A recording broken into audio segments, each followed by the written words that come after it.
Welcome to the Cape Coral Committee of the Whole meeting of the Cape Coral City Council. Today is November 12th, 2025. This meeting now comes to order. Please stand for the Pledge of Allegiance. I pledge allegiance to the flag of the United States of America and to the republic for which it stands, one nation under God, indivisible, with liberty and justice for all.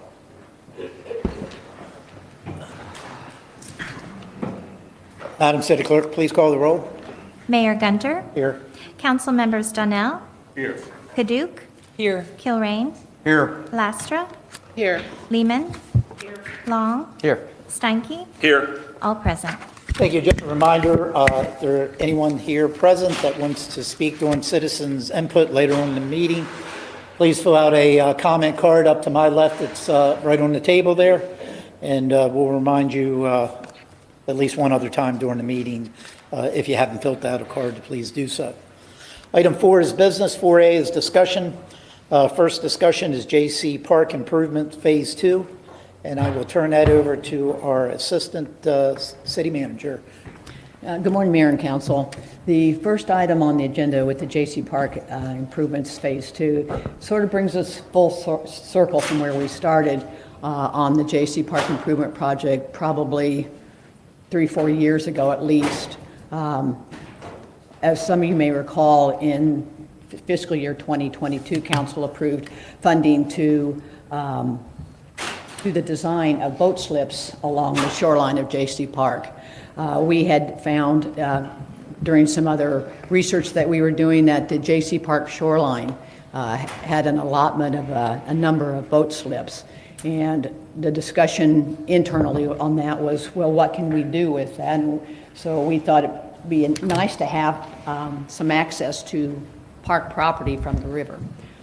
We moved forward with planning the design. During that process, we then asked the question, if we design and build these slips for J.C. Park, what will the public be coming to? So at that point, Parks and Rec made a suggestion that we maybe master plan the park and see what we wanted to maybe add as far as amenities goes to attract the public and also the water, the folks using the water.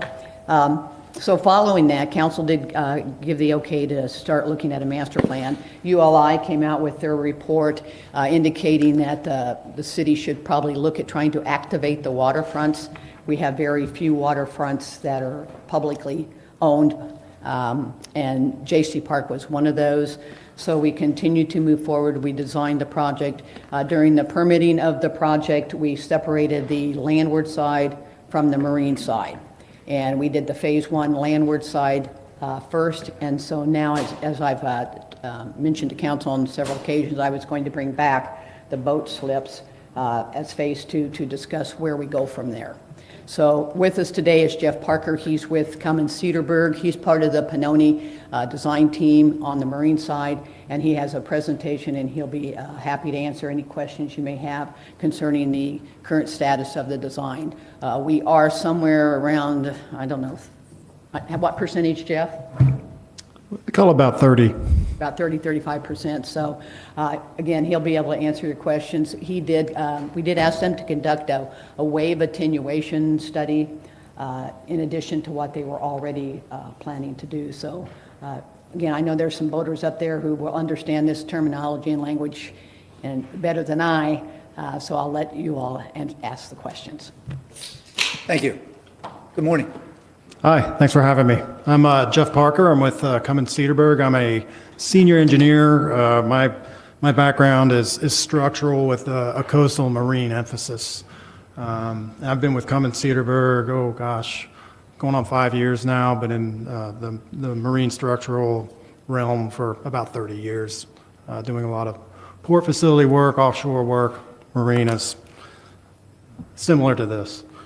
And today we're going to talk about basically the evolution of these dock concepts at J.C. Park. I'm sure you all are very familiar with the location, but here it is in a nutshell on the Caloosahatchee River, which is, I guess it's the west coast of the river. And this is a bathymetric that we performed in 2023, which depicts the rim channel along the park. And as you can see, that green is shallower areas, and that's where we're aiming to put the docks. The initial parameters are up to 24 total vessels, 40-foot max length. Transient dock facility, meaning no overnight. And occupied conditions, this is typical, we design for winds up to 40 miles per hour with normal tide ranges. Extreme conditions, depends on location here, by Florida Building Code, winds up to 145 with tides surge. SLR means sea level rise. We take that into consideration for extreme circumstances. And of course, when we're designing for extreme circumstances, the facility is unoccupied, so there's no boats alongside. Water depths, we found up to minus 13 feet NAVD, not insignificant. And then we design for dead load, so the inherent load of the structures themselves. Live load by code is 100 PSF. Sometimes you can reduce that to 60. In this circumstance, I would estimate 100 PSF. And then, of course, we design for the overwater geotechnical conditions, which are the soils. And here's just a little graph about predicted water levels due to sea level rise. And this comes from NOAA Technical Bulletin 2022. Typically, what we do is look at the intermediate high year 2050 level for design. We'll talk about this design has evolved into a floating dock facility approach.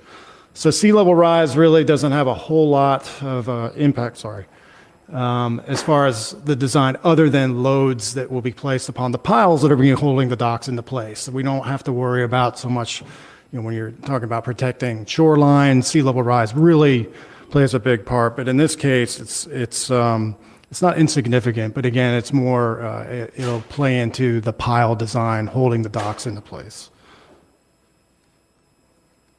And here are the site-specific wind conditions. This is called a windrows. And what this tells you is your prevalent wind patterns. And so in the summer, typically your wind speeds are around 6 miles per hour average, predominantly out of the east and southeast.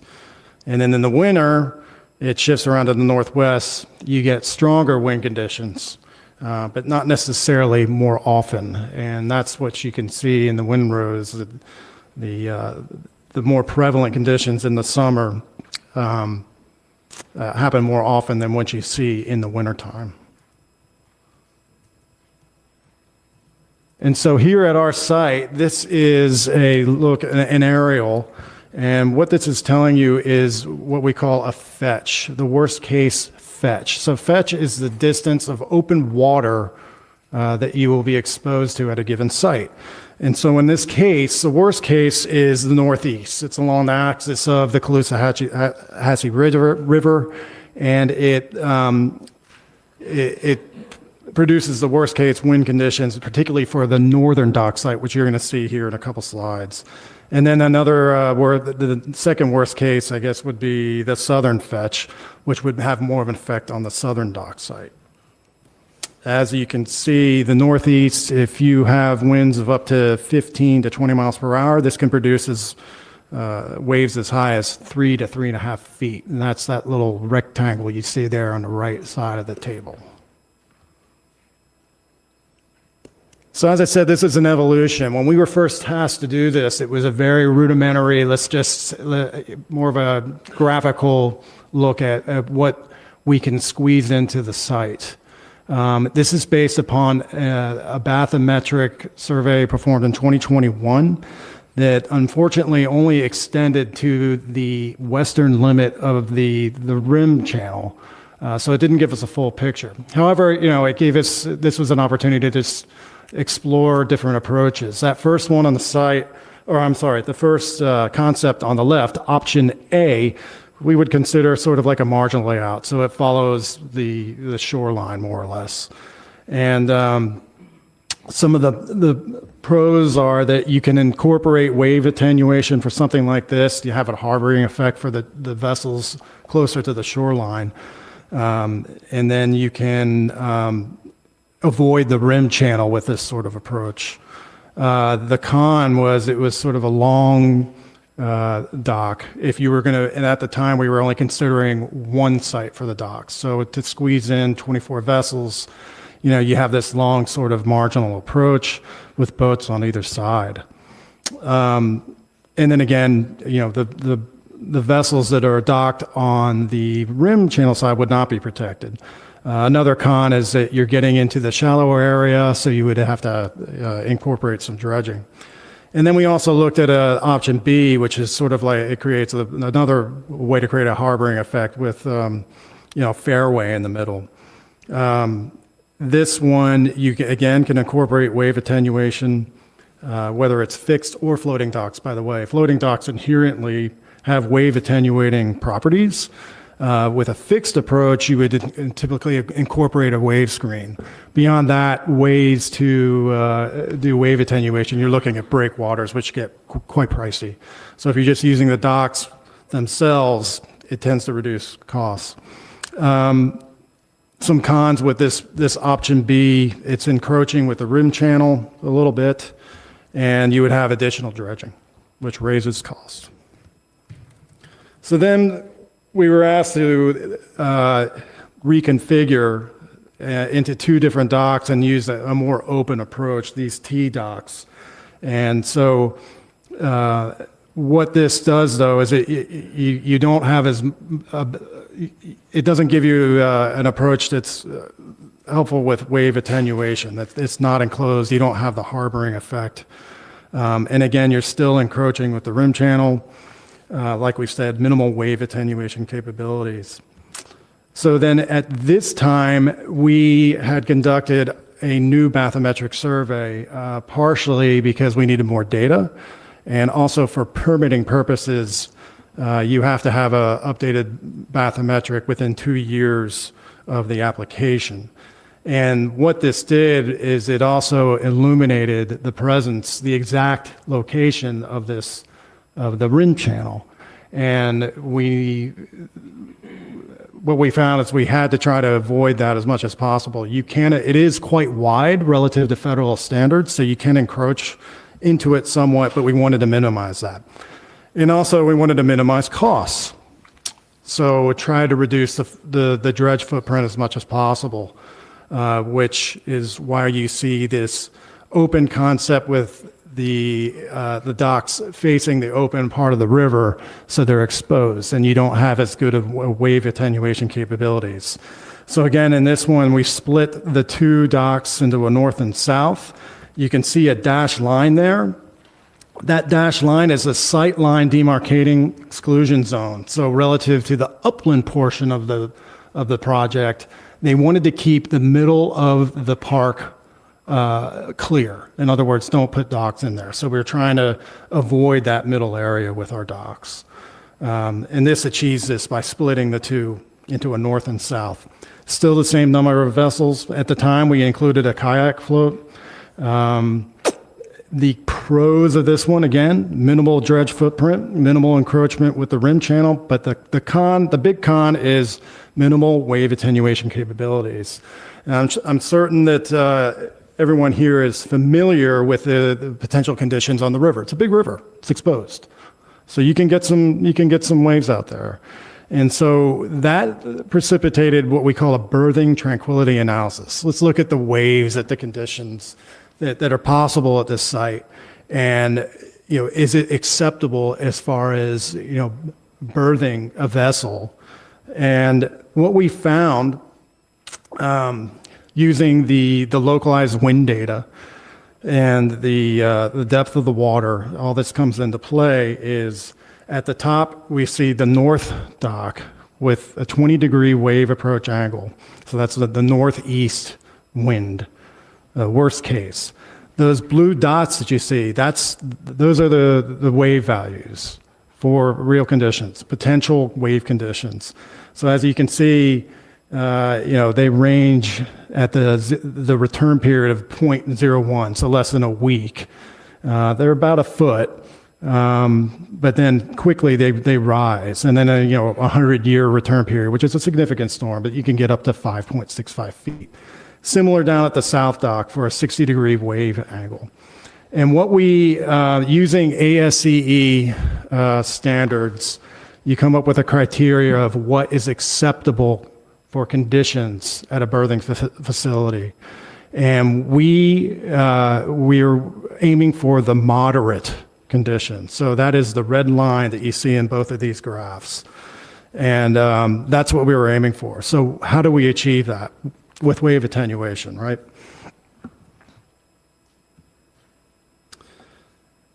And so what we did is we took the approach of floating docks. Floating docks, they have inherent wave attenuating capabilities. In this instance, we're considering a dock about 8-foot width for the main portion of the dock with a 2-foot draft. And what this does is it results in the moderate acceptable conditions, so that's about a foot wave height at most, within the berthing area. At the North Dock, 334 days out of the year and 324 days out of the year for the South Dock. So, we're talking about 90% of the time we've got favorable conditions using this approach. And so that is what we've recommended. And again, what we've done, this is version 4, we split the two docks into a north and south. And this is 24 total vessels.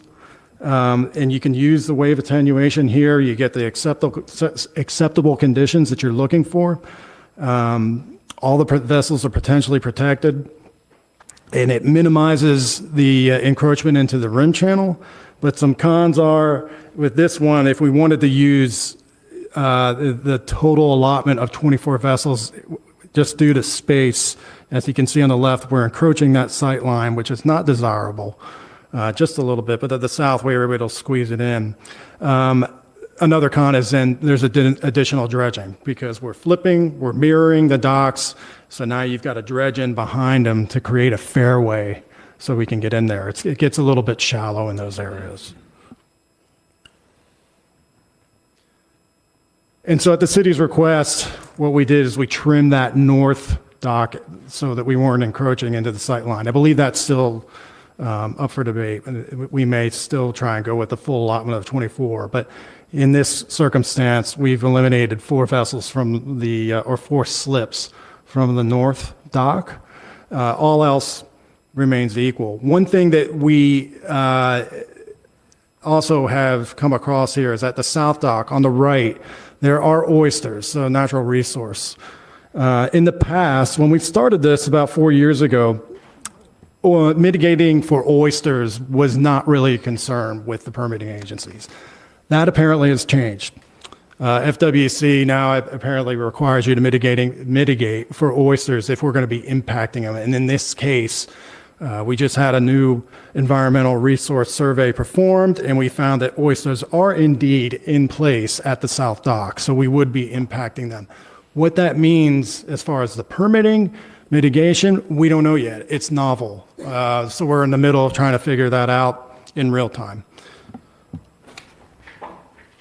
So next steps, obviously consensus of council on the preferred slip design. And then we're going to, once we get approval, we would move forward with design and permitting services. Like I said, this is about a 30%. It's not a real heavy lift for us to get to a permitting level we would consider a 60% design. A lot of work has already gone into it, and we have a pretty good feel of what it'll end up looking like. It's not too far from the slides I showed you tonight. We're talking about details, primarily pile design and then the approach pier to the gangway. That's what remains to be designed. As far as the permitting process, this has been going through South Florida Water Management District. FWC, as I mentioned, for the oyster relocation and the Army Corps. As you guys, I think, are aware, we've had a shutdown. Army Corps was already 18 months for a permitting process prior to that. Now, I assume it will take longer. We don't know, but we've been advising 18 to 24 months for Army Corps permits. And this is primarily, I've been told, due to the small-tooth sawfish aspect. Beyond that, any questions for me? Thank you for the presentation. Just quickly before I open up the floor, it sounds like your recommendation is the dock concept V5, is that correct? Yes. All right. And the only caveat to that is if we take the 4 slips out or not, it sounds like is what you... Correct. And Looks like I'm it's 3 impartial to slips. that. That would be a decision It's 3. for you guys. Is it 3? Yeah. Yeah, 3, slips. correct, sorry, 3 slips. Yep, and that's just, we were trying to stay out of the sight lines. We've squeezed it as much as we can. There's limited room there. The channel jogs towards the shoreline at that part of the park. So, we're kind of painted into a corner. It's the best you can do. You can obviously encroach into the sight lines. That's a decision for the city. And one last question for staff before I open the floor. Back when we approved the contract initially for the design work for J.C. Park, was the design and permitting for any dockage, was that a part of the original approval that council had given regarding the contract? Yes, that's included. It is the Phase 2 part, yes, but it is included in the Pannoni contract. And as I said kind of at the beginning, this kind of brings us full circle. And as Jeff touched on, the permitting process, we don't know how long it's going to take. But we do know that we can at least complete the design, depending on what council wants. We can move forward and try to get the permitting, the whole package done and into permitting and follow that process to the end of that. So to the council, whether it's this council or a council in 2 years, we'll at least have all the permits necessary to make a decision on moving forward. So just to be clear, when we approved the contract for the design and permitting for J.C. Park, whatever that dollar amount was, this particular design and permitting was incorporated in that fee? Yes, there was the landward side and then the marine side, yes. Okay, all right, thank you. With that, I'll open up the floor. Councilmember Lastra. Thank you, Mayor. That's exactly where I was going. So then, in theory, if we've had a lot of residents, obviously, they're concerned. Our news article last week, I think, was a little bit misleading. Didn't help us out any. But as you all know, we've had a lot of residents that are concerned about spending prices with all of the assessments that have increased. So, Madam Assistant City Manager, you stated that, we could move forward with this. It is in the original, but we don't necessarily have to pull the plug in terms of building it because, as I recall from the Yacht Club, those marine permits will be good for 5 years, correct? That's the latest that they've been, yes. We don't know Okay. if it's changing at any point. Yeah, I in time, know. but I know it can change. Right now, yeah, you're correct. It's And fine. like you said, the government just reopened yesterday, so we don't even know when we're going to get these permits, correct? Correct. Okay. I don't really have an opinion on the design, to be frank with you, Mayor. I'm not a boater, so I'll listen to consensus in terms of that design. But I just want the public to be aware that we are not going to have to pull the plug on building this anytime soon. Because it will take a while to get these permits. And as the mayor asked, in terms of the original bid, this was all, the design and the permitting was included in the original price for J.C. Park to be redone. So the additional cost for those docks would not come until we pulled the plug, which I don't think any of us up here are prepared to do. Thank you, Mayor. Councilmember Kadouk. Thank you, Mayor. You kind of went exactly where I was going as well. So just to confirm, Connie, the design and permitting was included in the original cost. Yes. Was construction? No. Okay, and when was it approved? It was approved for the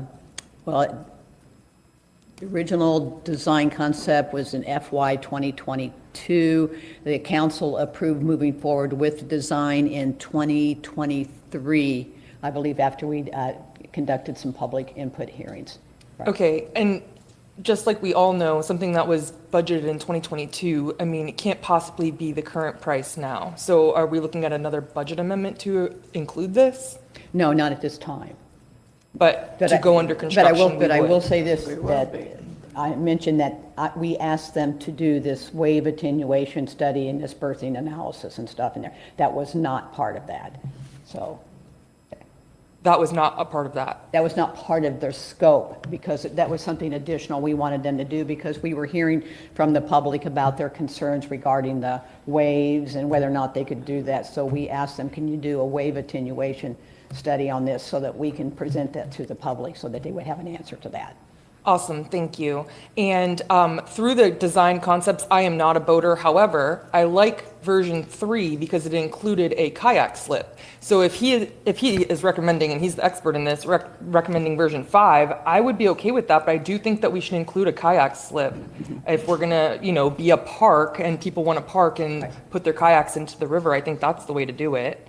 To add one. Yeah, something like that we can certainly incorporate something like that. Well, and if you look, your version 5 and 4, it actually says eliminates the kayak slips. Yeah, that's just, we were asked to just take it out and not include it, but there's no technical reason why you couldn't. Okay, perfect. So with that being said, I would be okay with version 5 because I think that we should include a kayak slip. But I am concerned about scope creep and construction cost, so that's where I'm at. Thank you.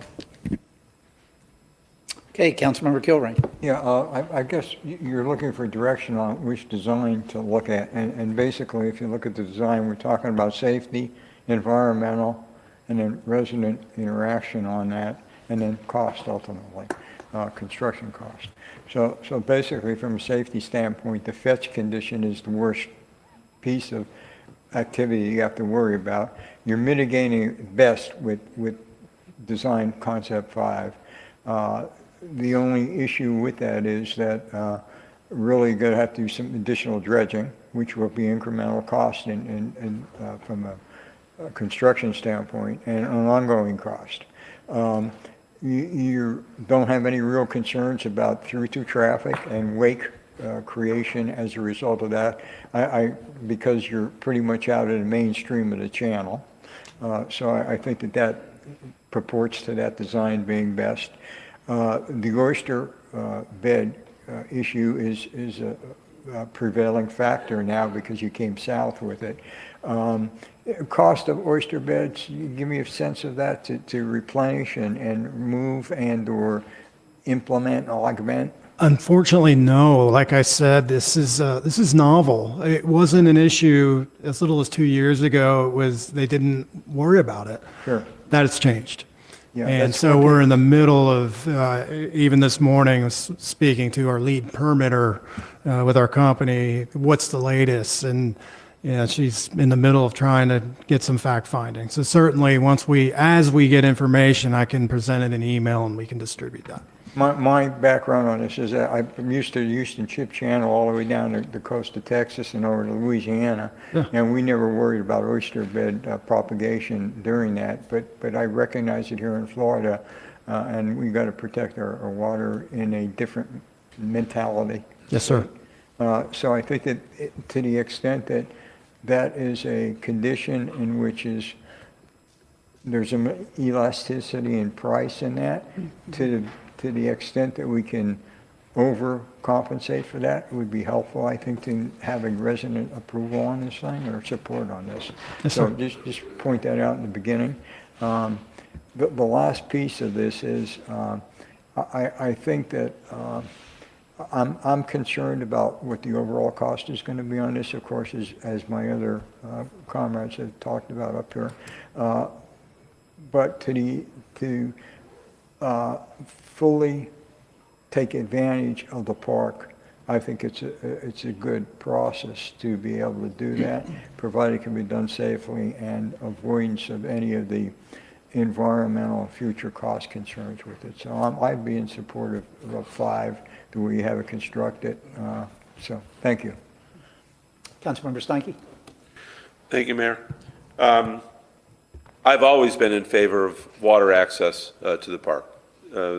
We have citizens that have small vessels that like to take their families out, and there's literally nowhere in the city for them to land with their family. This would provide an opportunity for them to do that, and to use the facilities there that are being geared, more toward families and children, and many of the citizens in our city don't have the vessels large enough to go out to the islands and whatnot. So I still think it's a great idea. A big concern of mine was the safety of putting boats in that position. So I'm very happy that we did the wave attenuation study, and it's very revealing with the wind study. I am a boater, I've been a licensed captain since the early 80s, and that was my main concern, was the wave action in there and people getting on and off their boats. So I'm very happy to see that we were looking at a floating dock design, number one, and doing so in a way that it'll help block that wave action caused by the wind coming through. I do have a couple questions, and I know what's been said, and I think what was meant to be said. We're not talking about pulling the plug, we're talking about pulling the trigger. So we don't have to pull the trigger for a number of months, potentially for years.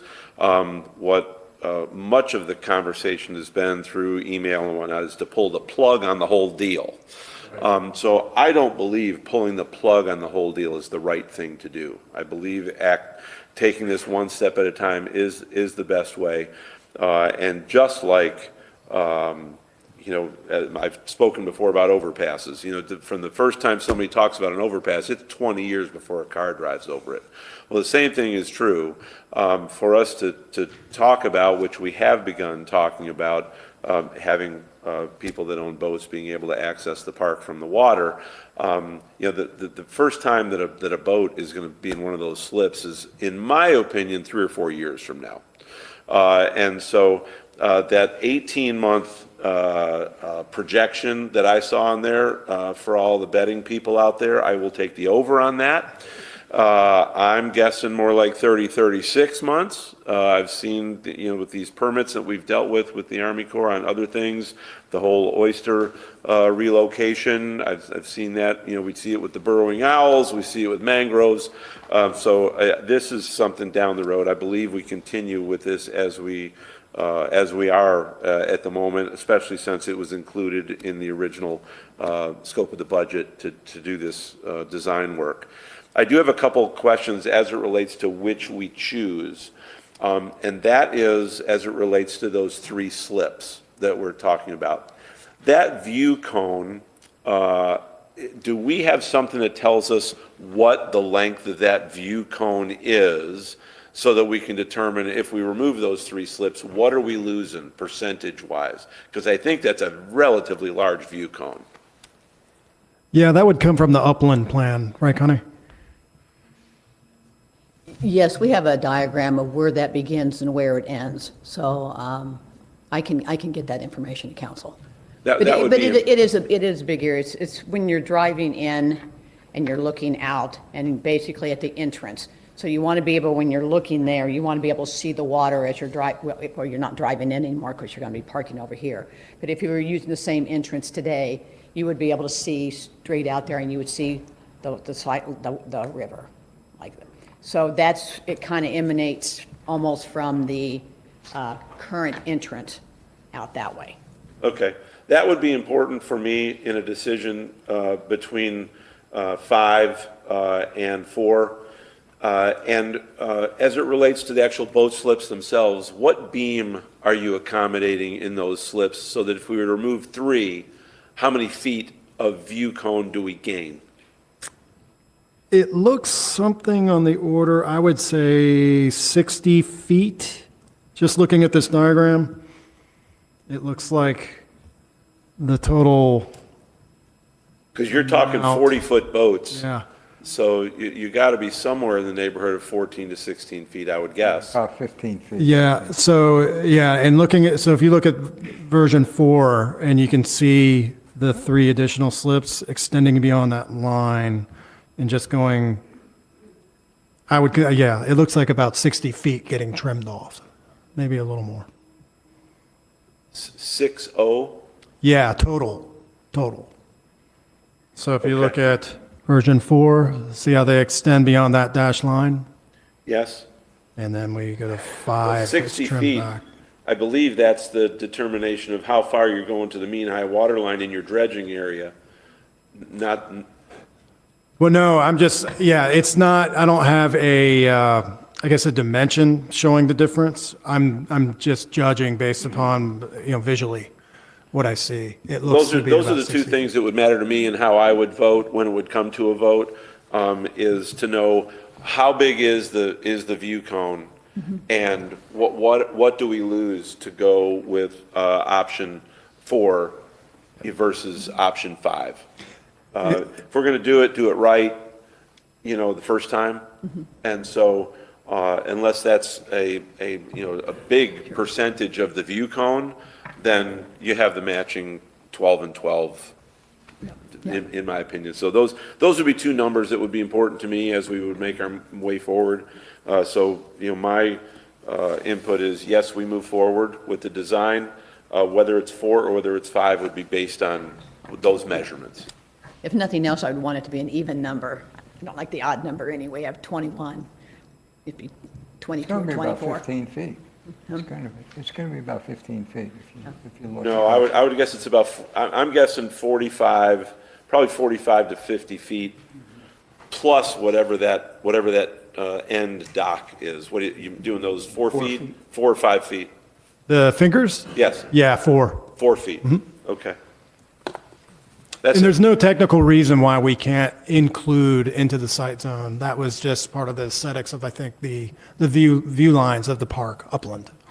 Okay. From my standpoint, we can put as many as you want, as long as it fits within, these criteria. Okay, thank you very much. Councilmember Lehman? Yeah, just a couple questions.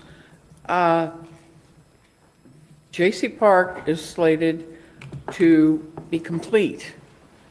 Phase 1 is slated to be complete April of '26. Is the addition of the boat docks going to impede that? And not only that, when we do get to the point of putting in these boat docks, is that going to stop the use of the park and the walkway that we are putting in? To answer the first part of it, what we're doing right now is just the design portion.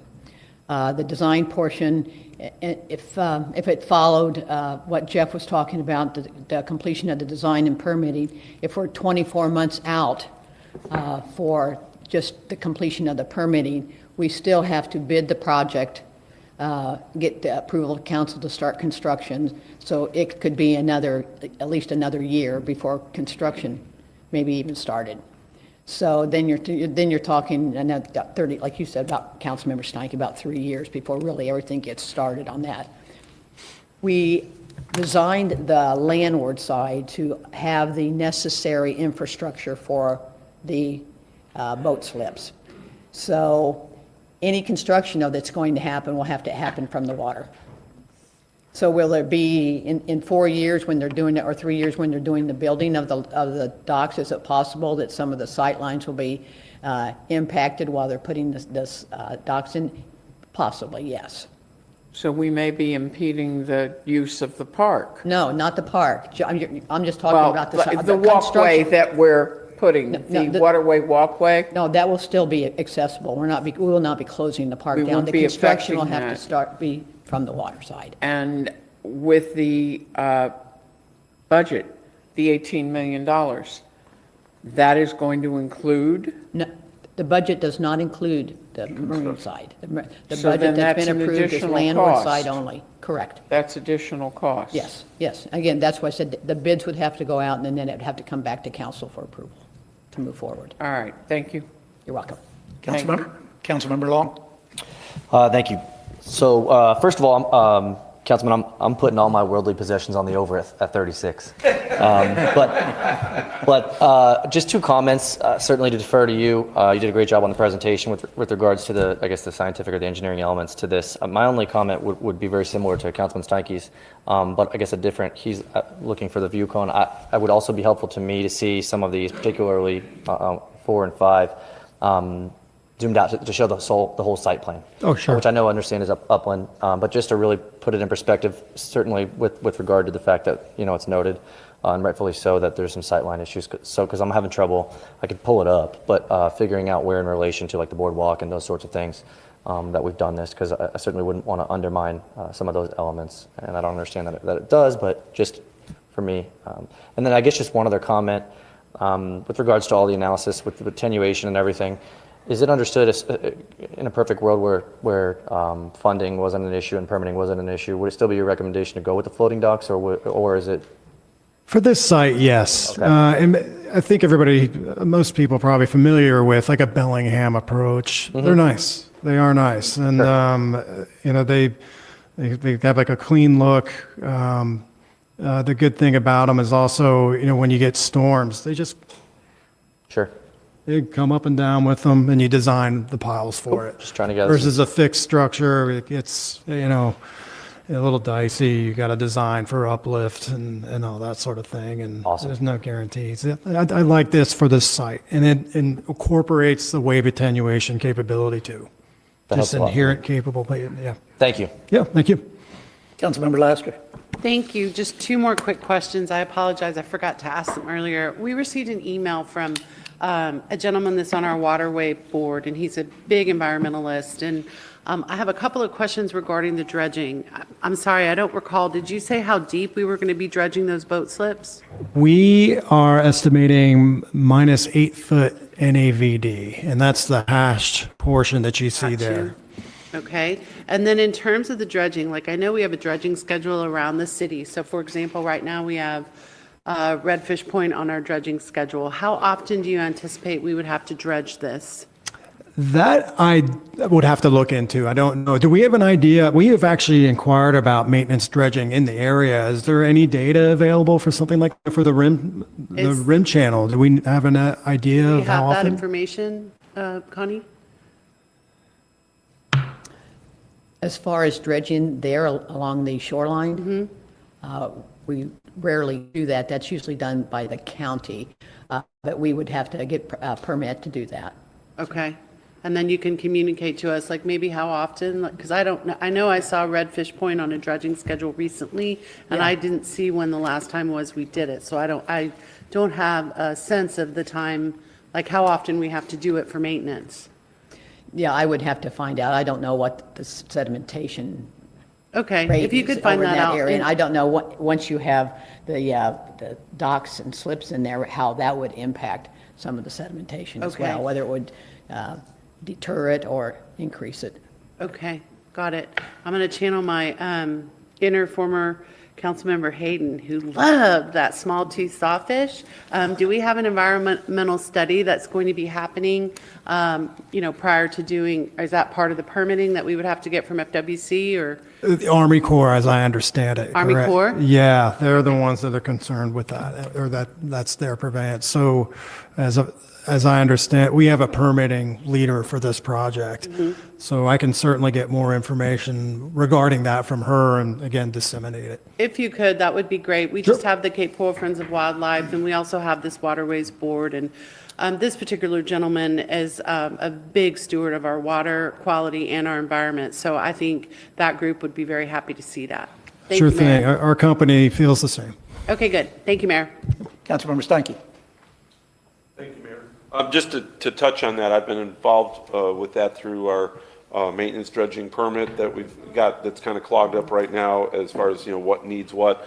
As I understand it, since this is on the river, it would require separate permitting. It will not fall within our maintenance permitting. That's only for our interior canals. Anytime we're working riverside, then that requires separate permitting anytime it's requested to be done. So as those channel depths, if you will, are monitored over time, if the entrance and exit were to start to get prohibitive, that would require a separate application to come in and dredge that area, for sure.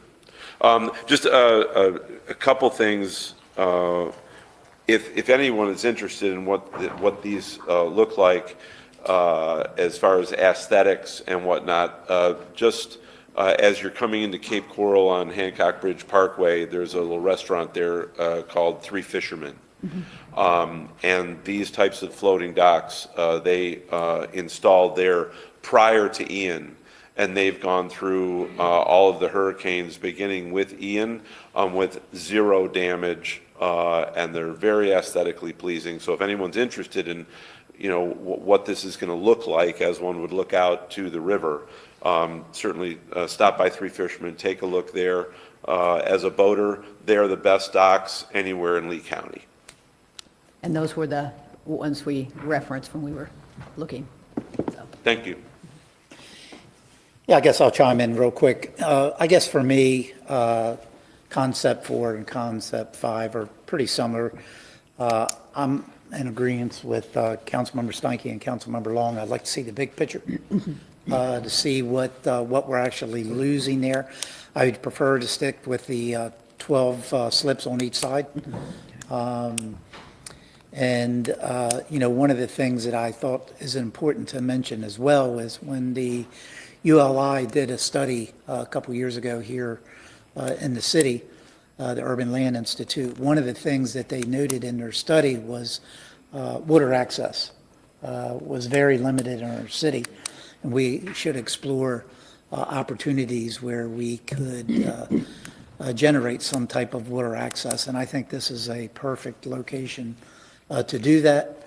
We're going to have a phenomenal park here where a variety of boaters, that could come and visit the park, whether they're residents or outside of the city of Cape Coral, can come and be able to visit this park.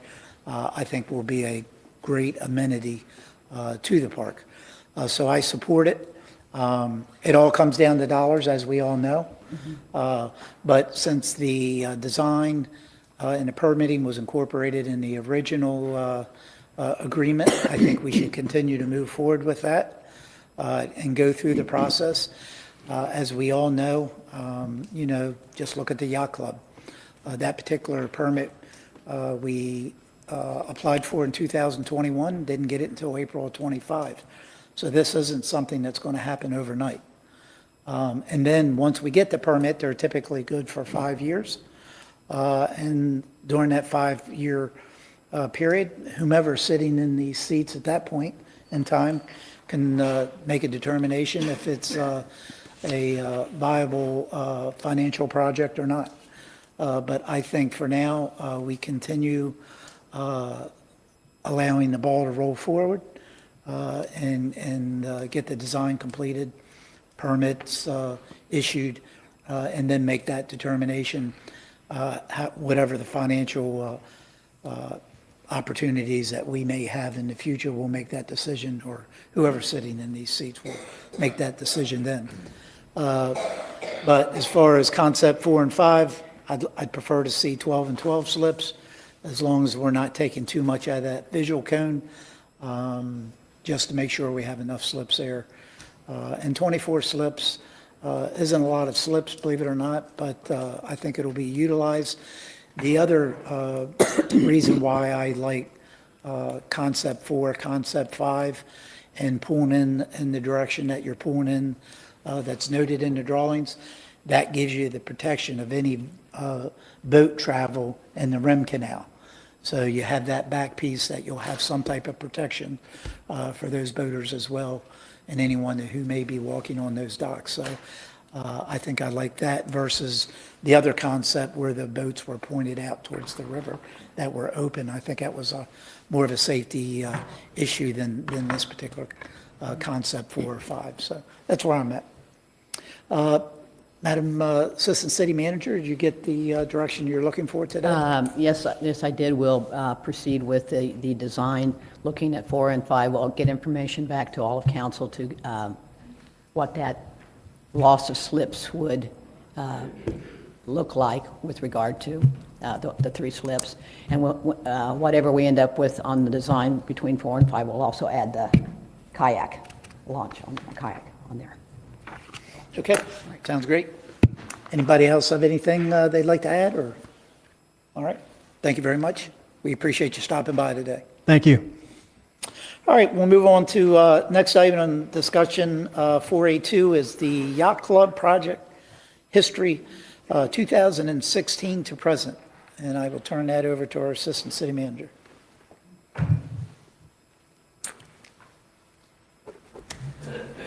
We had one of the council members suggest that it might be a good idea as we move forward with the yacht club and the redevelopment out there to give a little bit of a timeline, not just to you, but also to the public out there, the viewing public, as to where this whole plan started with regard to making some improvements at the yacht club. So Mark is here and he's going to fill you in on that.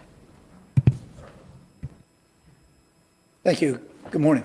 Yeah, good morning, Mayor, council members. My name is John Osterstock. I'm the Facility Project Manager. As Connie mentioned, we're here to talk a little bit about the Yacht Club project history, the design evolution. So we'll get into that here. So the first thing I'm going to do is just do a quick run through of all of the kind of key points that happened during the evolution of this project. And then I'm going to fall back and go into a little bit more detail of how that affected the master plans at that time. So you see here back in 2016, there was a parks master plan that was developed and accepted. As part of that, there was a portion that looked at the yacht club at that time. A couple years after that, the Go Bond referendum was approved and incorporated, and the yacht club was actually a part of the original Go Bond projects. The yacht club itself was about $10 million of that initial $60 million Go Bond dollar.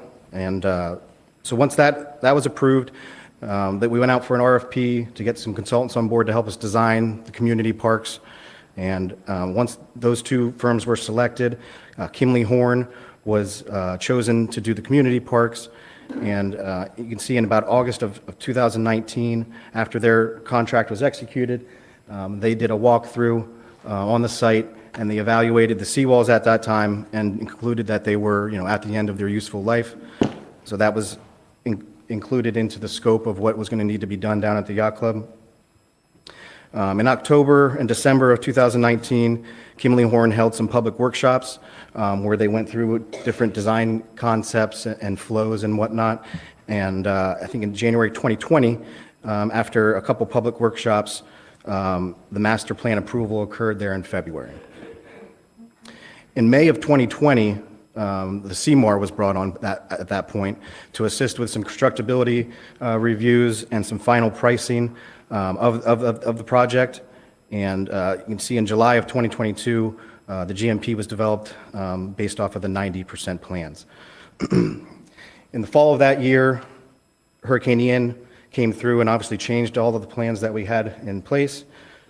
So in January, after Hurricane Ian, there was a request for a new master plan, which would assume that no buildings would remain. And again, multiple options, scopes, and flows were looked at that time.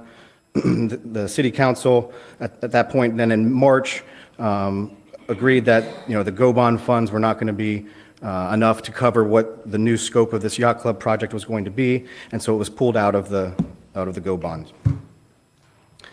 Then in June of 2023, a contract amendment was developed so that the designer could update their master plan, and this also involved doing some public outreach and engagement. May 2024 is when the final updated master plan was approved, and then they basically went into permitting documents at that point in July of 2024. At that time, it was decided that it was going to include the new community center, the lifeguard, pool pump house, the beach restroom, an expanded parking garage, the harbor master building, maintenance building, the resort pool, and then additional site amenities. So the final building plans are expected here, actually, shortly any day in mid-November, with the final site plans being estimated for December of 2025 here. And then the final plan portion of this is the community center, which is expected in January of 26. So again, that was just kind of a quick run-through of how we got to this point. I want to fall back and kind of go into a little bit more detail of some of those timeframes. So first thing, again, Parks Master Plan was adopted in 2016.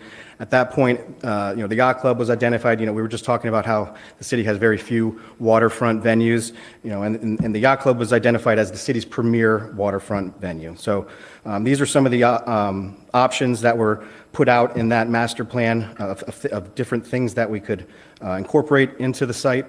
Things like a historic ballroom, a swimming pool, expanded beach opportunities, a pedestrian-oriented walkable site, as well as additional things such as the ship store and a splash pad and stuff like that to help kind of just further the amenity growth down in that location. In 2018, the GO bonds were approved, $60 million. At that point, only $10 million and change was allocated for the yacht club improvements. So this is the master plan that was approved as part of that Parks master plan and the initial GO bonds. So what you'll see here, is some additional water features in the river, as well as some beach amenities and the green space down there in the bottom right-hand corner of the picture. So in November of 18, that the GO bond was approved, the consultants were brought on board, the design contract was executed, and a master plan at that time from the designer was presented and approved, and that's how we got to this point here. So you'll notice the changes from the 2018 plan to this, or the relocation of the boat ramp, from the shoreline down into the yacht club basin. The reasons for this, there's a couple main reasons. One was some safety concerns as far as boater interaction with swimmers, so the water feature itself too posed a potential safety hazard just being out there in the channel where the boats would be traveling. So those were removed. The boat ramp was relocated into its location that you can see down in the bottom right. And then what was just a parking deck previously grew into a larger parking garage that you can see there. One thing to note there was, we're not touching any of the buildings inside that main part of the yacht club. This is still pre-Ian. So at that time, we brought on the Seymour to help us again with constructability reviews and pricing. And the design completed in 2022. The GMP, based on the 90% plans at that time, was $52 million. And again, the scope of that $52 million was the Harbor Master building, a 3-story parking garage, not an L shape, just a rectangle, the seawalls being replaced, and the additional docks added for some day docks. There wasn't really many day docks down there at that time, as well as a new playground and upgraded walkways. So again, basically, a few months after that is when Ian came through and changed the conditions down at the site for us. So after that council retreat in January 2023, the discussions involved demolishing the damaged buildings, as well as determining the need for additional parking and how that was going to affect the tennis courts down there. Ultimately, the removal of the tennis courts occurred, which provided access for the larger parking garage. So these are the two preferred master plan study diagrams that were chosen. There was probably 8 or 9 diagrams that in total that were presented to council at that time. And at that point, we're assuming that no buildings are going to remain, that we're going to be demolishing all of the damaged buildings. And so these are the two chosen diagrams as far as the flow and scope of what the council at that time wanted to see. In June of 2023, the contract with the designer was amended to have them develop this updated master plan with that public engagement. And that's what got us to this here in May of 2024. So you see here in this diagram, this master plan, you've got the L-shaped parking garage, the Harbor Master plan, building, as well as the new resort-style pool, the community center, and then a little bit of green space up there in the upper left, which is ideal for outdoor weddings, that sort of thing. The one thing that is included on this plan that has changed since is is that additional pier that is drawn up there on one side of the property, and, that is not included in the current scope of the yacht club. So fast forward to today, we're approaching 100% development on the plans for the yacht club. We expect those within the next couple of months. And so, now's the time to decide on how and when we're going to build the remaining portion of this yacht club site. That brings me to the costs. So this is the one I'm sure everybody wanted to look at. So this is a rundown of all of the individual cost breakdowns that make up, the total cost of the project. There's a lot of numbers floating out there right now. One thing I want to mention is that within the last few weeks, we've received additional estimates, which as the further you get along with the design, the clearer that picture becomes, the better your numbers become. A lot of times there's some contingency and allowances which are removed. So once you remove those unknowns, your price sometimes does come down, and we've seen that. So you want to go through this. The new floating docks are going to be around $12 million. The fuel system and tanks will be about $3 million. Harbor Master building is going to be about $7 million. So those three would constitute what it would take to try to get the marina up and running, essentially. There will be some civil components, too, to get the utilities over to the new docks, but those first three are kind of what you're looking at in order to get functionality out of the marina. So continuing on, with the civil site improvements and utilities, that's estimated right now around $35 million. The parking garage is estimated around $38 million. The beach restroom, $4 million. The resort-style pool, $11 million. The lifeguard concession/pump building, about $7 million. There's a maintenance building on the site, about $2 million. And then, the largest component of this project is the new, beautiful community center for $45 million. So you can see that remaining project total cost comes to around $164 million. Add that to the $22 million that we approved for the seawall construction and deconstruction of the existing docks, and you can see that we're well below that, those numbers that were being thrown out there before. So on the right-hand side, these are additional costs to the project. Designing permitting costs, $9.43 million. Those were already approved, as part of the contract with Kimley Horn. So these costs are already, these aren't in addition to anything that we have in place right now. I'm estimating that we'll need some CEI costs associated with this project, and what that basically means is having a full-time inspector down there to make sure that the seawall and everything else is getting built properly, and any other construction engineering issues that may come up during construction. So, adding all these together, you can see we get a total estimated project cost of around $197 million, including the design. So with that, I'll take any questions that you may have. Just real quickly, the cost of the seawalls that we just moved forward, is that based anywhere in these numbers? No, only in the box that you see. You'll see the seawall construction cost as the $22.8 million. So that would be included in the total 197. So that's the only place where that's noted? Correct. All right. Yeah, Thank the ones on the left-hand side are kind of what's remaining left to be approved and move forward with construction. Okay. All right. All right. I'll open it up to the floor. Councilmember Steinke. Thank you, Mayor. As you look at those, on slide 17, as you look at those numbers on the left-hand side, obviously there's milestones and timelines of when those would actually be being constructed along the way. Has there been some, inflationary factor applied to that's the cost that'll be required when the time comes to put the resort-style pool in? Or is that as if we put the resort-style pool in the ground today, it'd be $11 million?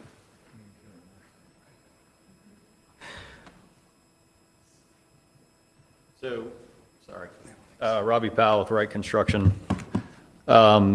To answer your question, I'm going to try to answer it as closely as I can, but we've provided staff contingencies as we do budgets.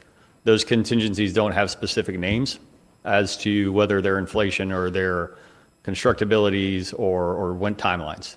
Up until a couple of weeks ago, We believed we were building all this kind of now. So that was the budgets that you've been given are based on today's pricing. If you choose to build this down the road, likely you would have to try to figure on additional contingencies that you may want to include in that budgeting for increased prices, inflation, things of that nature. Thanks. Well, while you're there, you probably have the answer to this question too. As it relates to that, since these are not inflation adjusted, is there something that can be supplied to us that would say kind of an ETA of when each one of those would happen? We can certainly play our own inflation guess as, okay, well, if we're not going to do that for 2 years, then, okay, well, then we probably can expect this much at that time. So that 164 number doesn't continue to grow as the feedback that we get is, hey, first you said it was this, now you said it's that. So I would feel more comfortable knowing around when would we be experiencing that particular component's construction so that I could play my own inflationary expectation in. We're happy to work with your staff on that. Currently, we're waiting for the designs to be completed. And my understanding is that we're moving forward with the seawalls. However, we're also waiting for direction as to whether we're going to be moving forward with the GMPs for the rest of these. So some of our estimated timelines will be a little bit dependent on working with your staff as to when they want to release us to provide a GMP to actually go to construction. If that is your desire to get that pushed out a year, 2 years, whatever it ends up being, we're happy to provide any input that we can based on what research we can do for you. Okay, thank you. That's it, Mayor. Councilmember Donnell? Thank you, Mayor. This is just the first. I'm not sure I'm going to have another thing to come back. I just need to make sure that I'm understanding. That script you have up there right now, I was looking on the website. Is there somewhere on the website there, Madam City Manager, where, say for instance, I wanted to look into this community center, the 45 million. Is there somewhere where it's broken down into exactly what that is and what the pieces to it are, with the price attached to it? Yeah, there's nothing on the website at this point that breaks it down as you're asking. I mean, simply because these numbers are fresh. These are, a couple weeks old at this point.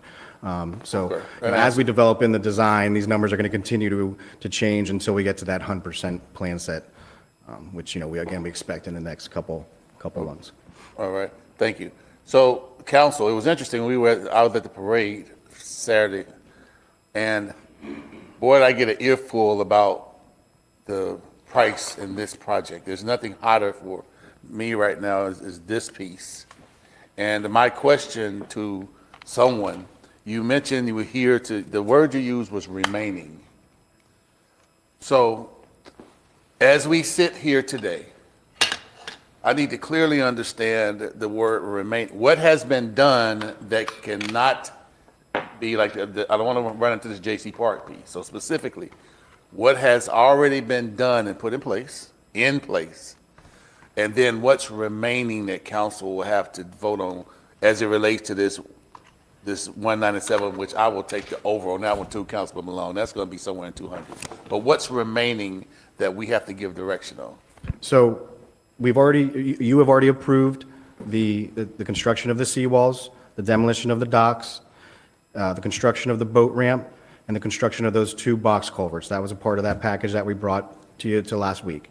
So the remaining portions are basically what's left as part of this whole yacht club redevelopment, and those are all what's listed on the left-hand side. And we're kind of listed them in specific order so that you could get it, an idea of, those top 3 ones are what it's basically going to take to get that marina up and functional, to where we're getting revenue out of it, where the fuel tanks are installed and we're selling gas down there. There's day docks so that people can come in and visit the boathouse whenever that gets, reconstructed.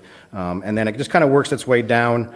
The next portions of the project that we should be building, would obviously be the first thing would be the site improvements. You want to get all those done before you start building on it. And then the parking garage is the next piece that you want to get in there so you have somewhere for people to park once you get the boathouse open and then you get the beach back reopened and that sort of thing. Thank you. Last thing for just right now. So, what direction per se, because this is a Cal meeting, are you looking for from the body today as it relates to this? This presentation was informational only. Got it. Thank you. That's all. Thank you. Councilmember Lasker. Thank you, Mayor. Thank you so much for putting this together. I've been asking for this, and it goes, could you show the last plan prior to Ian? Could you go back to that?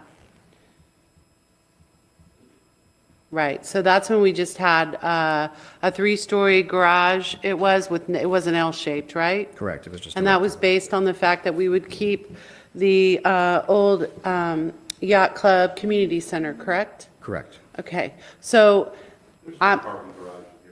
What? Oh, sorry. Maybe it's the, no, No, not. there is. There is, right? Isn't that there. what that is? It's looking like flat deck parking, though.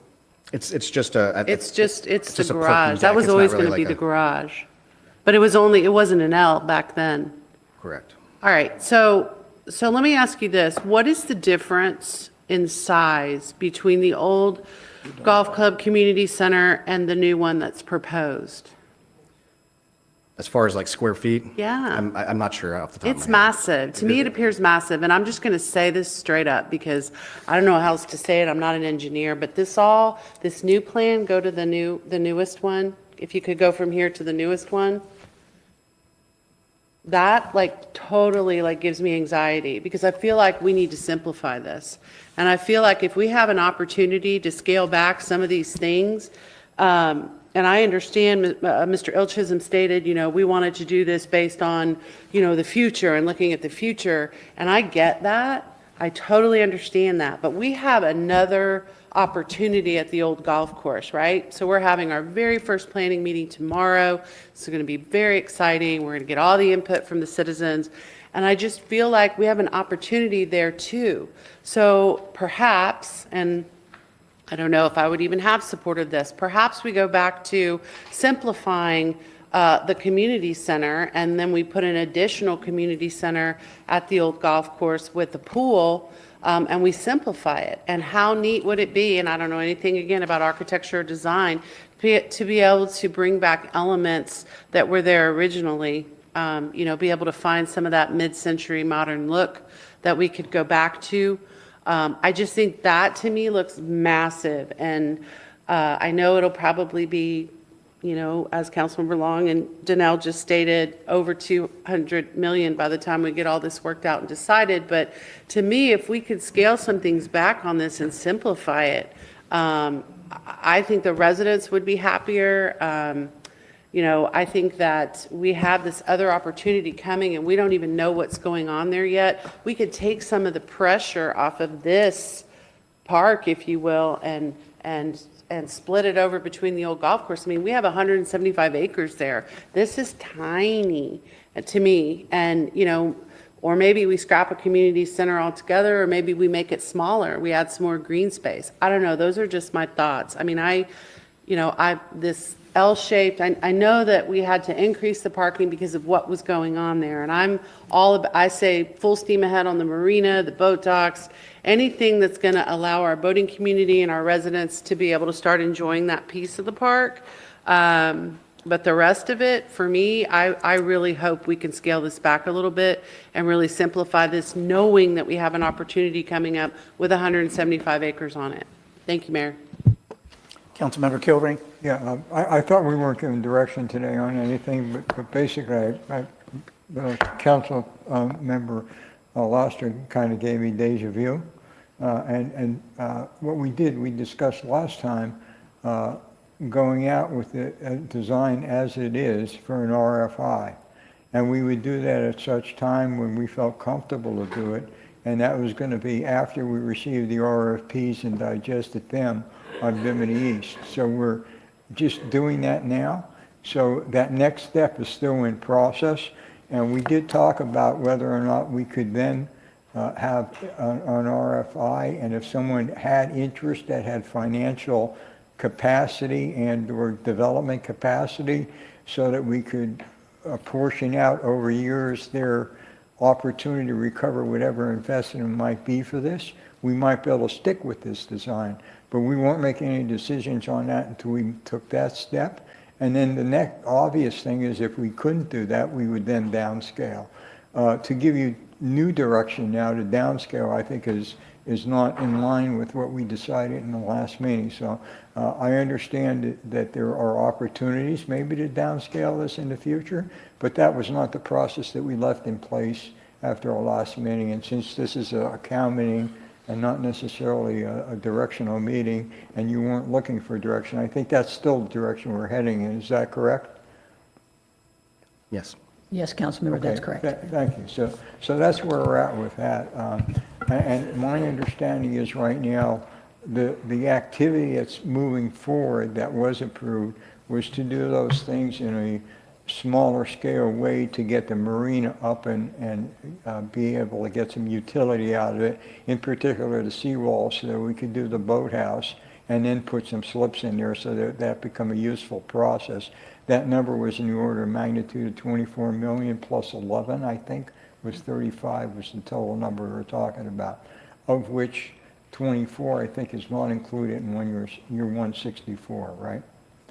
That's correct. Yeah, so we're looking at 200 still as the number, which is a little bit less than last time. I think that's where we're at. I don't think we're changing direction or anything like that. I don't want you to be misled by some of the thought process we have up here. So, I mean, fellow council persons, am I correct in that? I mean, I think that's where we're at. So, thank you. Councilmember Lehman? Yeah, along with what Councilmember Lasher said, it just seems to me like we're building the Taj Mahal here, and I don't think we need to. Is there a way to scale it back and possibly the community center and the pool over at the old golf course, with doing something like that, we wouldn't need the parking garage, which would save $38 million. You've got more property over at the old golf course. Make use of it and scale this back. Keep it as a marina. Is there a way to do that? Of course there's a way to do that. Well, I think the citizens, I think, would be a lot more in favor of something like that. I think we need to scale this back. Thank you. Councilmember Steinke? Thank you, Mayor. Just a couple comments. Number one, moving facilities from one place to another, I don't think saves us any money. It just moves where we spend the money. So it's not a savings. The only way to save is to eliminate. So I would encourage us just to remember that. To move anything from the yacht club to the golf course does not save money. It just moves the money. The other is that one of the reasons why the two-story community center was developed was to have the views that would be available for things like people having their weddings there, high school graduation celebrations, all the things that currently, basically the Westin is what's used for those types of events because of the environment that's there for those facilities. So that was, as this whole project progressed, it was those types of things that were being thought about of how would we do this, one story, two story, a lot of glass. However, it was to provide the citizens with a venue that would supply them with the opportunities for their functions and whatnot. So to move the community center to the golf course, we would just be moving where the money is spent, but you're definitely going to get a different feel and a different view for these events that people would use the community center for in the future. You also have facilities there like the restaurant, the boathouse, that you are parlaying each one of them into each other's usability by being able to park one spot and facilitate both to go to an event at the community center and then to dinner at the restaurant. Car stays in the same place. So as those topics would be brought up, those are considerations around serving the citizens where all of this is in a way that we heard and felt that they wanted. The other is that understand what this, I believe, what this marina design is about is making us an attraction to aquatic visitors. Those people that are going to bring their vessels in to be in our marina expect amenities. They expect to be able to come off of their boat and go swimming. They expect to come off and use a laundromat. They expect, so when they come in and to make this a self-supporting venue with facilities, rentals at the conference center, in the community center for the boaters to come in and rent those slips, we've got to provide that for them or they won't come. And if you look at all the waterfront cities, not all, many of the waterfront cities, and I would say most of the ones that are considered destinations for the boating public, they all have these types of amenities. If you're going to Hilton Head, South Carolina, or Charleston, and if you go up to Tampa, any of these places where people are going to come in with their boats, they want facilities there.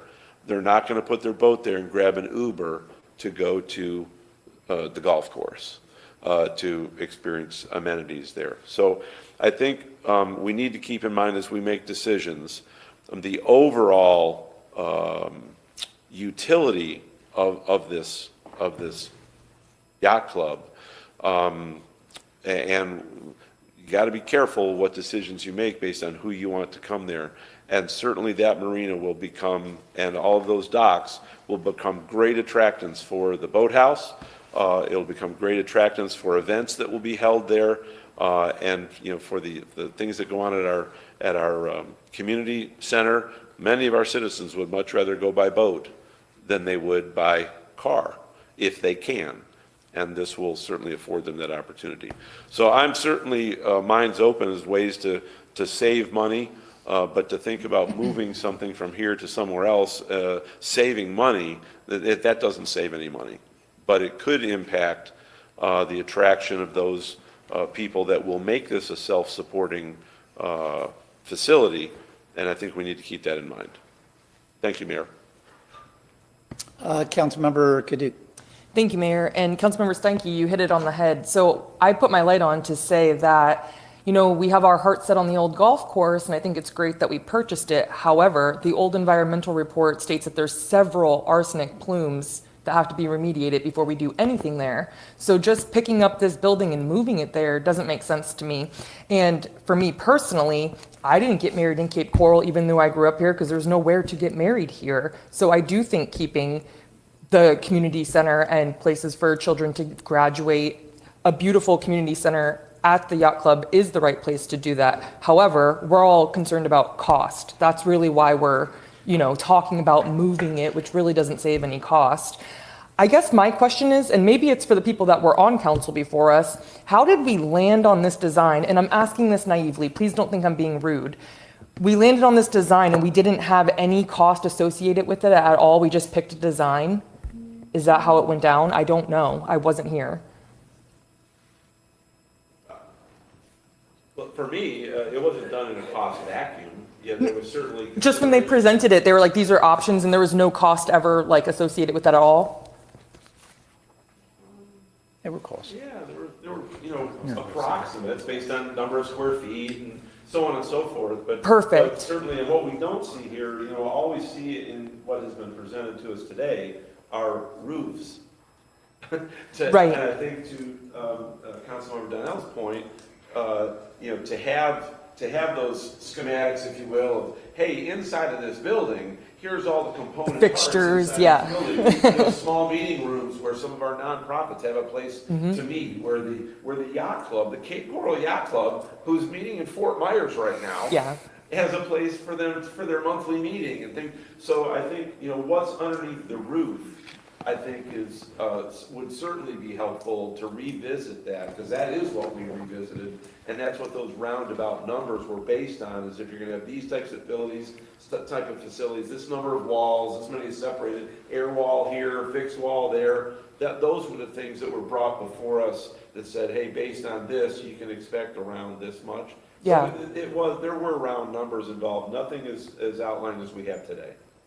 Yeah, thank you. Sorry, I wasn't on council and I could go back and watch all the videos. And I believe I asked Mr. Mark Mason one time when we were talking about the yacht club if that total cost of the 225 million included FFE, furniture, fixtures, and equipment, and he assured us that it did. So I still think 225 million plus a pier additional cost is a lot. However, I like the design.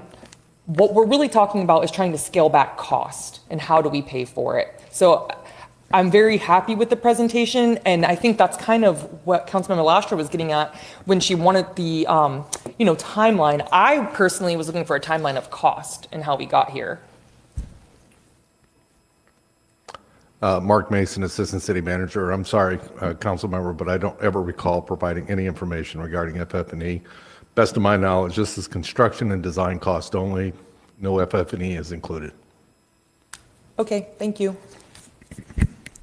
Yeah, I guess I'll chime in here real quick. I guess first I have a question for Wright Construction. Looking back over the last couple, 2 to 3 years and seeing the escalation in cost of construction labor, what would be, in your opinion, a realistic percentage each year that we probably wait? The numbers that you show here today are today's numbers, as you had stated. Would a good 10% increase year over year, would that be a realistic number that you see just looking back over the last couple of years? So yeah, I'd say if I'm basing it over the past couple of years, let me answer this in 2 ways for you. We've seen anywhere from 8 to 10, maybe even a little bit more of inflation costs. I'm no economist, but I think we could all say it's attributed to some of the hurricanes we've been dealing with and the rebuilds we've had to do. That said, we are currently seeing subcontractors coming to us in a market that they want more backlog. So I don't know what that does for the prediction of increased costs in the future over the next 2 to 3 years. 8 to 10% is probably a fair number to use. But there also is opportunity over 2026, I believe. And this is just me because this is the world I live in estimating, that we have opportunity to get more competitive pricing as we continue to go down this road. So that should be something I think you guys should consider in the future. Thank you. And the reason that I asked that question, the 10%, just look at the decision that we made here a week or two ago, taking out the docks. And you look at the chart here with the docks, the fuel system for the docks, and I know the agreement that we have with the Kearns Group. I know they want that sooner rather than labor and the harbor master building to run the dock area. That there is about 22 million. Just say we wait 2 years at 10%. That's an extra $4.4 million.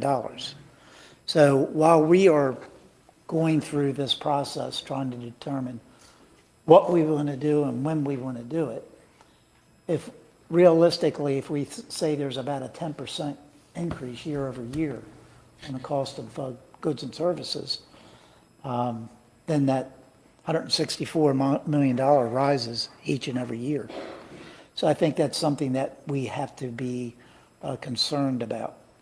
And what Councilmember Kilrain said earlier, I know we put out an RFI there to see if there's any private-public partnerships, and hopefully we'll have those back by the first of the year.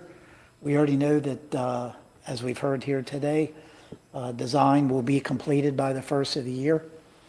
The other thing you got to look at, we got $9.5 million already invested in design. You start moving things, putting something somewhere else, as was mentioned, if we're going to take an $11 million pool here and we're going to put it over at the old golf course, you still got the 11 million, but then you have the extra design fees that you're going to have to incorporate for moving that particular facility that we've already paid for here. So you got to keep that in mind. I think it all comes down to the dollar amount, what we can live with.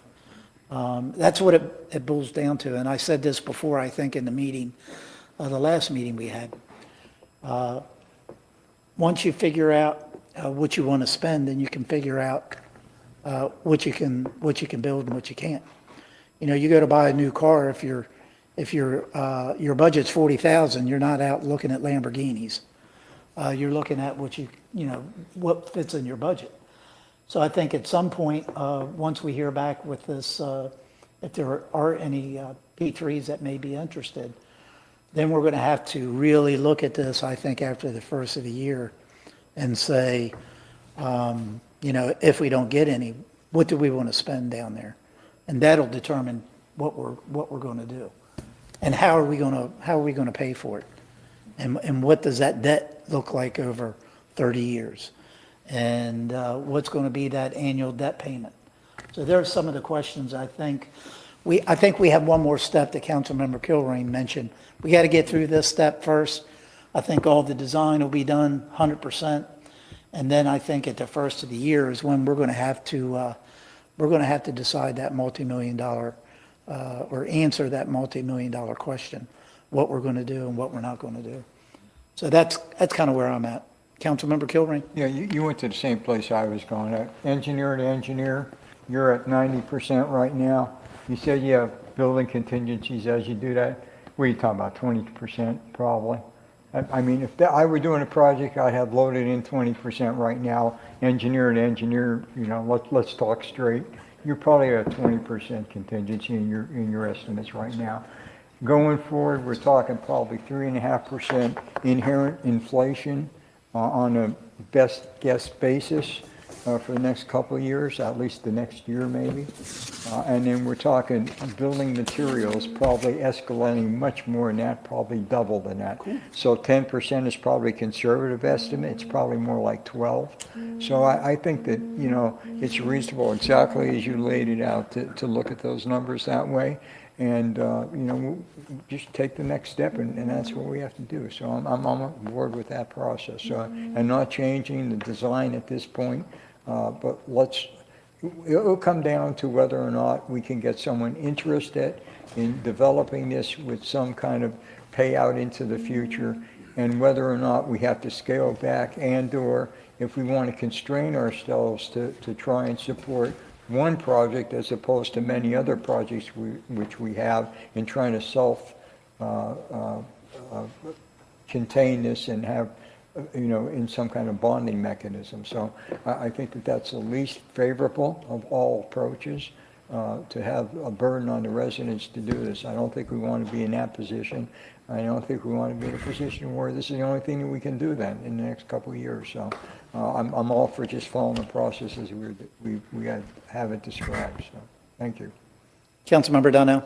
Yes, thank you, Mayor, and thank you for giving me the direction, understanding, and counsel that this is informational. So we've received information. Just one last follow-up question. Have there been any meetings like she's having the golf course? Were there any meetings to the public about this particular piece leading up to today that they had to participate and put in input, show up? Are you talking about Yacht this Club, particular? this whole, Yes. this specific design and build. Yes, we had public meetings with, how many did we have? Two for this round, yeah. Yeah, 2. Okay, so thank you. I would just say to everyone out there, because I hear it every week, will you go to slide 17, please? This is the time I would love to hear you look here to see what you would like, because for me, it's really a blank slate to know which direction we're going. I want to hear from you things that you can, where you live with, have with. One thing we didn't bring is the historicalness of the yacht club area. I've heard that kind of loud and clear, so I'm looking forward to it. I'm really looking forward to hearing what you have to say so we can make that decision together. That's all. Thank you. Councilmember Steinke? Thank you, Mayor. I don't want to oversimplify this, and I realize that everyone across our city is in different situations and circumstances. But if you take the $197.4 million and you have each citizen pay for it, it's $897. I will write a check this afternoon for $897 to have an amazing facility like this. That being said, there's people that are going to be here over the next 20 years, they're going to move here, so we're not going to have 220,000, we're going to have 350,000. Well, I think they should pay some too. So to think of paying for this with cash that's not what I would want to see us look at, budgeting it to pay for it in our budgets out of cash and current taxpayer dollars. I'd like to see this done where the future residents of our city take part in the development of this amazing facility. And when you take that down then to what that actually costs on a monthly basis or whatever, when there's financing involved with it, this is going to be an amazing addition to our city. And I'm really looking forward to it being there. And like I said, I know everybody's in a different position, but when the mayor said you're going to look at a car, you know what your budget is, don't, go looking at Lamborghinis if you got a $40,000 budget. If I was looking for an amazing facility like this, I'd be looking right here at the cost benefit to our city. So that's it. Thanks. I see somebody got a picture of your Porsche Spyder 218 in the parking lot. No, my 4-year-old Dodge Durango with 40,000 miles on it. Just to try to put this kind of in perspective, kind of what Councilmember Steinke just said. Mr. Mason, you still in here? Yep. Real quickly, and just a ballpark number, it doesn't have to be exact. A 30-year note on a $200 million project, what's that annual debt? I think I've asked you this question before, but I figured I'd ask again, just a ballpark number. I believe Mayor Mark Mason, Assistant City Manager, sorry.